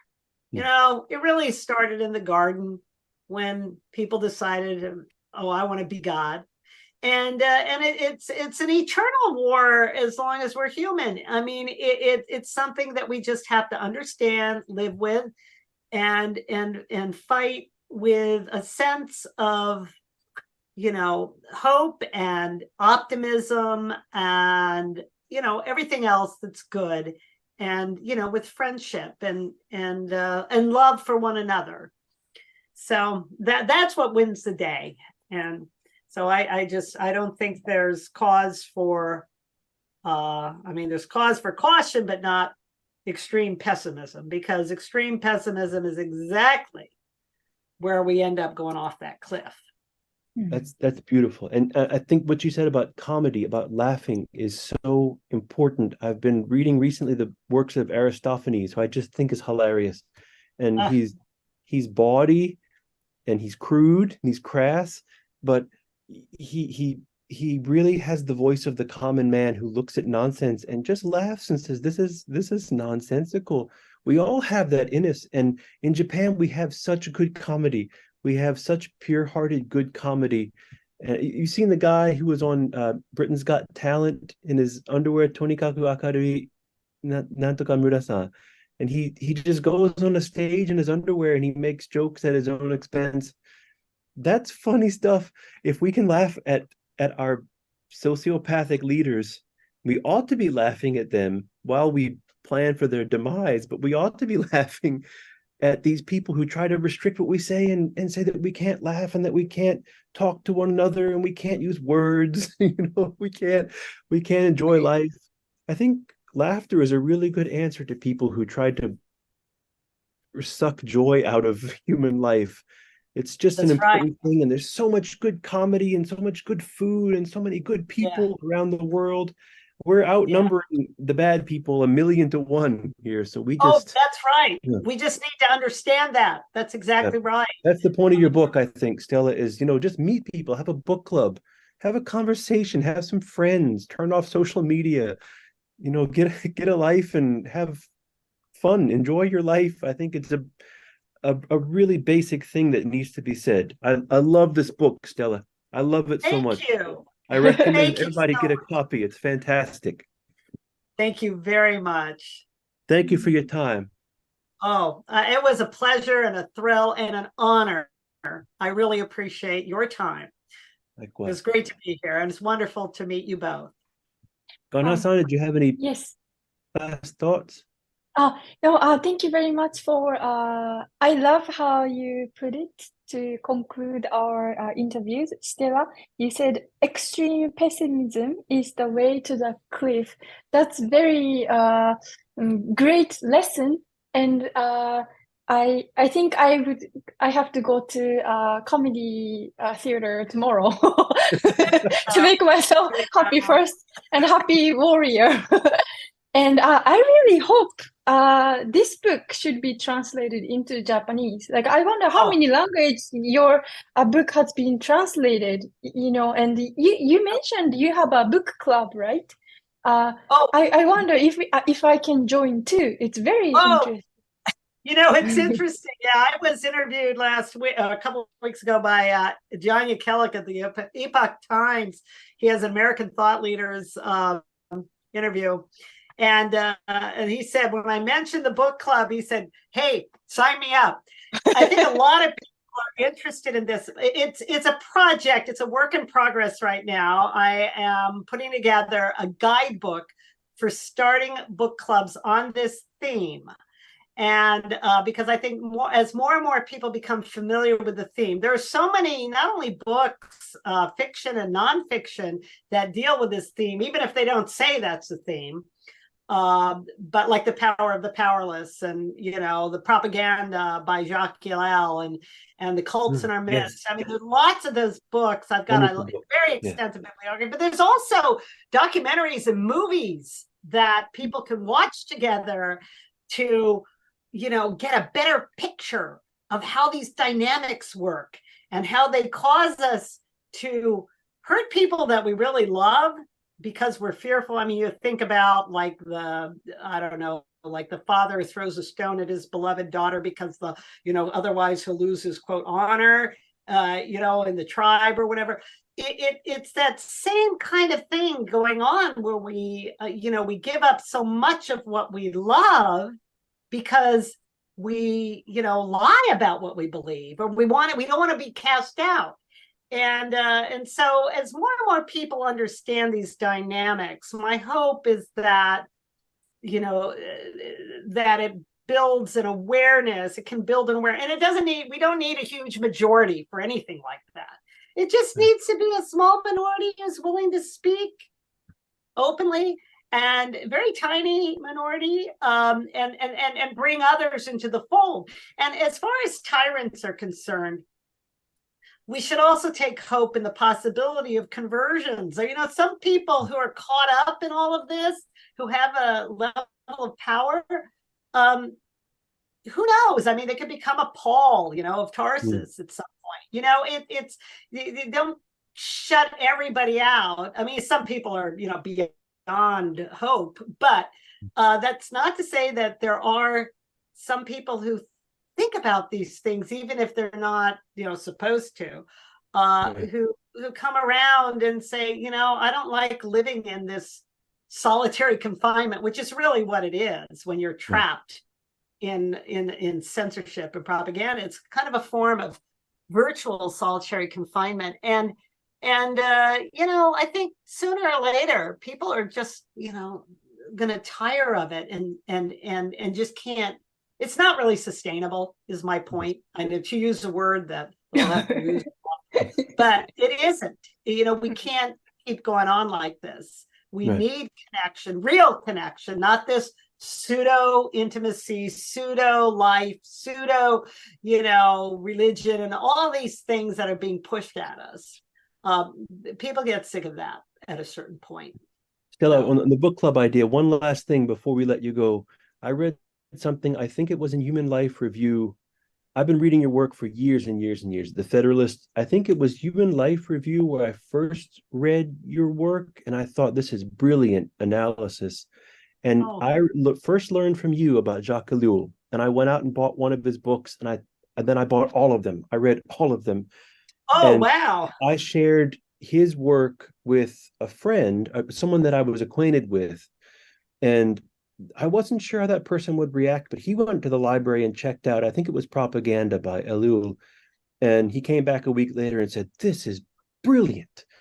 And we started to talk and we became really good friends, not just because of Elul, but because we started to talk about books with each other. And we didn't Right. necessarily agree on other things, politics and so forth, but we started to just explore ideas together.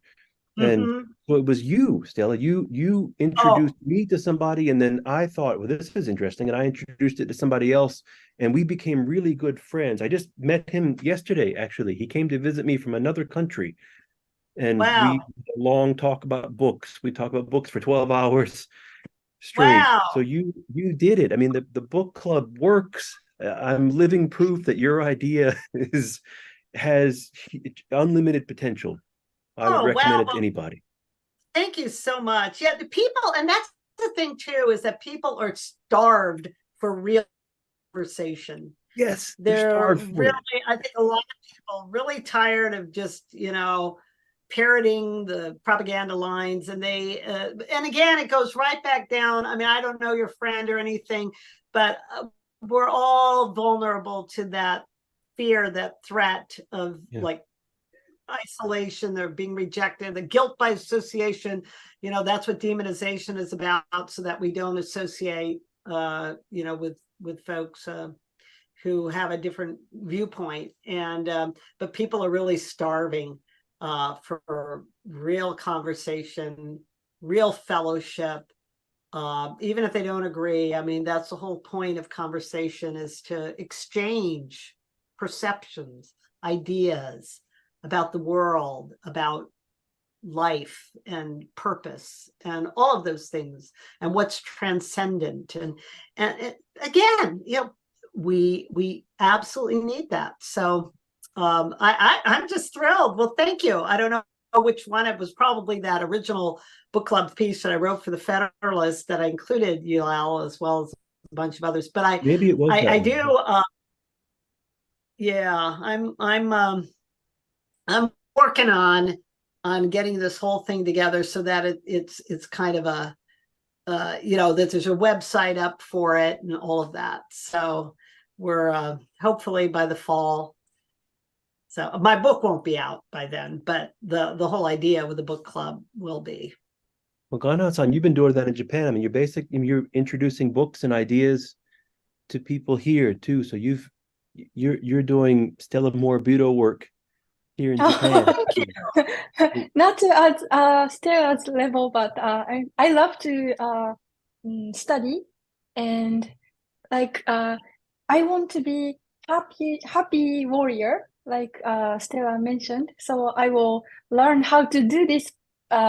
Maybe I will think about if I can do something similar to what you are doing, and hopefully you can visit us in Japan, and we need to meet face to face. Oh, that would be amazing. That would be amazing. I've never been there. That would be amazing. Yes. Sometimes people, this is just a little aside, sometimes people think that my name is Japanese because of the Ito ending. Of course, it's Italian, but I've been asked in the past, that looks Japanese. I thought the same thing when I first saw your name. Yeah. I thought, "Oh, she's Japanese lady." Yeah. Yes. So I hope that this kind of conversation we can have another occasion in the future. And I hope your book will spread even more, so that we will have more happy warrior in this world. Wonderful. Fantastic. Thank you. Thank you very much for this opportunity, and I will put also Japanese subtitle so that I can share this interview with everybody, and then we will put your quotes in our book. So thank you so much. I am. 皆さん、ということで、インタビューをご覧いただきました。ちょうどインタビューが終わったところでですね、結構ちょっとインタビューが長かったんですけど、もうすぐ新年になろうとしています。今私の手元の時計で11時59分。1月1日元旦になりました。皆さん明けましておめでとうございます。もうたくさんの方にですね、長かったんですけれども、インタビューを聞いてお付き合いいただきまして、ハッピーニューイヤーになりました。コメントの中で年の初めから勉強になってしまったと素晴らしい年の、越し方だと思いますが、皆さん本当に、お付き合いくださいまして、ありがとうございます。そして明けましておめでとうございます。そういうわけでですね、これは誰にでも備わっている人間としての、心のメカニズムであると。それをもう歴史上ですね、独裁者全体主義を敷いてきた人たちというのは同じ手口を使ってずっと言論空間を支配してきたんだというお話でありました。このようなですね、ちょっと皆さんも役を一生懸命ご覧になって、すごく年明け早々頭を使う配信になっていたと思いますが、こんなにたくさんの方にお付き合いいただきまして本当にありがとうございます。ガナハさんで年越しできて嬉しいですと、本当に一緒に年を越してくださってありがとうございます。このインタビューもそうですけれども、私もいろいろな国に回って現地の視察というんでしょうかね、いろんな調査ができて、この世の中が少しずつ本当分かってきまして、今もまだ勉強中で、もちろんあるんですけれども、そういった活動ができるのも本当に応援してくださっている皆さんのおかげで、無事健康に今年もいろんな活動を去年になりますね、できました。改めてですね、視聴者の皆さん、支えてくださっている皆さんに、感謝申し上げたいと思います。本当ありがとうございます。はい、ということで、今年も、ますます勉強して、もっと皆さんに分かりやすく、そして既存のメディアやあるいはこのような全体主義で、隠そうとしている広げさせないようにしているいろんな、現実世の中の本当のことというのを私も広める、一人になりたいと思っておりますので、また新年もどうぞよろしくお願いいたします。ちょっとコメントを拾って、締めくくりたいと思います。読書会やりたいな。そうですね、最後にですね、読書会などお話しされていましたけれども、私も前からやりたいなと思っているのがありまして、いろんなですね、ディストピアン映画っていうんでしょうか、1984のような小説あるじゃないですか。そういったものが映画となってとても分かりやすくすごく今の世の中を見るヒントになるようなですね、いい映画がいっぱいあるんですよ。それをこの配信で上映するわけにはもちろん著作権でいかないので、皆さんで映画鑑賞会をしましょうって私が呼びかけをして、それで、じゃあ皆さんに見ましょうって言って、それぞれ配信終わってみんなで見て、1時間後とか2時間後にまた配信をして、映画こんなでしたねあんなでしたねとか言って、こういう話をするっていうのはどんなかなと。そうすると、この中でああいうことがあったけどこういう意味ですよねみたいな感じでですね、読書会プラス映画鑑賞会っていうのもできたらすごく面白いなと思っているところです。で、今思っている候補の映画としては1984も実は映画化もされているので映画ありますし、ソイレントグリーンっていうですね、またすごく面白い映画もあるんですよ。ソイレントグリーンで、これがですね2023年だったか2022年が映画の舞台になっていて、で食料なんかもみんな配給制になっている社会、その社会で配給されている食べ物がソイレントグリーンっていう名前なんですけれども、実はそれは〇〇だったっていうですね、そういうものとか、あと面白い企画ですね。ぜひそうですか、そう思っていただけたらぜひやりたいなと思います。あとはゼロポピュレーショングロースっていう映画があります。これは人間が生まれることだから、人間が、地球の害悪だっていう風なイデオロギーの社会になっていて、で子供を産んじゃいけない世界なんですよ。それでなんかもう本当気持ち悪い映画なんですけど、でも今世の中見てみたら人間がいるから環境破壊になってるっていうことで、子供を産むことは環境破壊になるんだって現に真顔で言ってる人たちいますよね。でメーガンとかハリー王子でしたっけが、自分たちは子供を2人だったか3名だったかまでしか持ちませんっていうふうに宣言して、それがなんか素晴らしいとか言って賞を受賞したこともあるんですよ。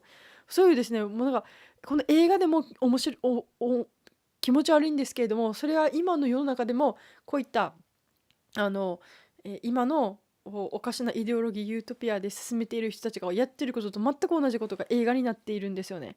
そのゼロポピュレーショングロースっていう映画ですとか、他にもいっぱいあります。26世紀少年っていう映画も一回この番組で宣伝もしましたけれども、そういう26世紀少年、どんどん世の中はこう知能の低い人たちが全世界を占めていくんだと。でIQ が低い人が世の中を支配して運営するようになったらとんでもないことになるんだっていう。で何でもこの頭の悪い人たちがものを考えて政策を打つもんですから、世の中がはちゃめちゃになっていく。そんな中で、これは確か当時映画の中でアメリカだったのかながこの実験をしてですね、その昔の当時の平均の本当にアベレージの人を実験で眠らせて、そして何年後かに目覚めるようにして、要するに未来の社会にこの人を送り込むんだと。当時のアベレージの人が未来の社会に送り込まれていくと超頭いいっていう設定になって、そのアベレージの人がこの世の中世界の未来の危機を救うとかいうですね、もうそんな中でもですね、今のマーク・オブ・ザ・ビースト、何かをお注射もそうなんですけど聖書にも出てくるんですよ。この、なんか獣のなんて言ったらいいのかな、未来のそういう人たちっていうのはこう体に、獣の印があるんだと、そういうですねこのものもあって、で未来の人はバーコードがあってですね、ピッてやらないと食べ物も当たらないとか、そういうのが実際映画で描かれてるんですけど、そういったことですね。要するに、ディストピアの世の中になるヒントっていうのがうまく書かれている映画がたくさんあるので、その鑑賞会、獣の刻印と読むのかな、はい、マーク・オブ・ザ・ビースト、そういったものをですね、すごく面白い昔の人ってなんでこれあの時に考えてあんなに分かりやすく映画に小説にできてたのかなって、どういうふうにしてこの人はこういうことを気づいて作品にまとめたんだろうかと、映画の内容以上にその監督が作った動機とか発想の源っていうのが本当興味が出る話なんですけど、他にまた映画の候補で言えばゼイ・リブ、ある時ですね、ディストピアの世界で住んでいる男の人がいて、不思議なサングラスをかけるんですよ。そうすると本当の世の中がそのサングラスをかけることによって見えることになった。でこの人はこの世の悪と戦うために、悪の拠点に乗り込みに行くんですけど、その戦う拠点っていうのがマスコミのですね、プロパガンダを発信しているメディアの、拠点だったりしてですね、そういう本当面白い映画がたくさんありますので、こういう映画鑑賞会になるものをやってみても面白いかなと思います。はい、そういうわけでこのようなですね、形で、新年を、皆さんと一緒に迎えることができましたが、ガナーマサコチャンネルもまたこれからも継続して、発信を頑張っていきたいと思っております。はい。で本当に至らない配信とか本当発信もまだまだ足りないところで、反省しているところなんですけれども、本当にいつも応援してくださって、また今日もこのように見てくださってですね、本当に、ありがとうございます。私もですね、目の前が本当にわからないことをどういうふうに理解したらいいのかなで、自分の勉強もしなければいけないし、また目の前で見たこと知ったことをどうやっていかに分かりやすいように伝えられるかなとかですね、またそれを動画という形にしてどうやって皆さんに伝えられるのかなとか、いろいろ本当試行錯誤してやっているところであるんですけれども、本当に活動ができているのはもうしょっちゅうになりますが応援してくださっている皆さんのおかげですので、これからもですねできる形でもっともっと配信を頑張っていきたいと思います。はい、そして先ほどの最後のインタビューにもありましたが、もう究極的な悲壮感というのが崖っぷちに行く道なんだと。ですからいつでも我々は人間の希望の源として前に進むにはいつも、楽観的に本当に未来を信じて、私たちが信じる、そして自分たちがどれだけ力を持っているのかっていうことに気づくことが必要であって、本当にグローバリストというのも本当に一部の少ない人たちがやってるわけですよ。でもそれに私たちが騙されて、そういう世界にどっぷりとある意味参加をしているからこそそれが成り立つわけであって、だからその現実に気づいて、私たちの方が実は力があるんだと、我々は強いんだというのに気づく必要があってですね。だから私たちは力のない人たちの力、パワーオブザパワーレスっていう本の紹介もされてましたが、本当に我々民衆っていうのは力があるんですよね。だからそういう意味で、私たちが日頃楽しい素晴らしい家族関係、人間関係を周り濃厚に作って幸せに私たちが生きていくっていうことが世の中を守ることにつながるわけですから、皆さんその輪を大きくするためにですね、新年もハッピーウォリアー、幸せな戦士になって継続して、頑張って、参りましょう。はい、ということで、本日も笑う角には福来たるです。はい、ハッピーに生きてやる。そうです。私たちが幸せに生きるっていうことは義務なんですよ。それが義務であるというふうに思って、前に進んでいきましょう。はい、やっぱ久しぶりに生配信してですね、皆さんとこうやってコメントを見ながらですけど、こうやって会話というか配信ができてですね、私もとても有意義な、時間を過ごすことができました。来年年明けてからですね、坂東忠信先生にインタビューというか、対談というか、インタビューという形ですかね、お話をお伺いするお願いをしておりまして、その配信もする計画してますので、ぜひ皆さん、お楽しみにどうぞ。私が中米で行ったいろいろ調べてきた中国共産党の浸透工作のお話も少ししたいですし、また、パスポートの情報をいろいろスパイ活動をして、情報を漏らしていた中国人がいたっていう話もありましたよね。去年暮れに大きくなりましたが、そういった話題とか、中国共産党もグローバリストの一部ですから、そういったものも、年明けからどんどん暴いていきたいと思いますので、ぜひお楽しみにどうぞ。それでは、今一度なりますが、本当に、9年中は本当に応援してくださいまして大変ありがとうございました。また今年1年もどうぞよろしくお願いいたします。皆さん今年1年素晴らしい幸せな1年にしてまいりましょう。それでは、本日も配信ご覧いただきましてありがとうございました。また次の配信で、お会いしましょう。明けましておめでとうございます。それではバイバイ。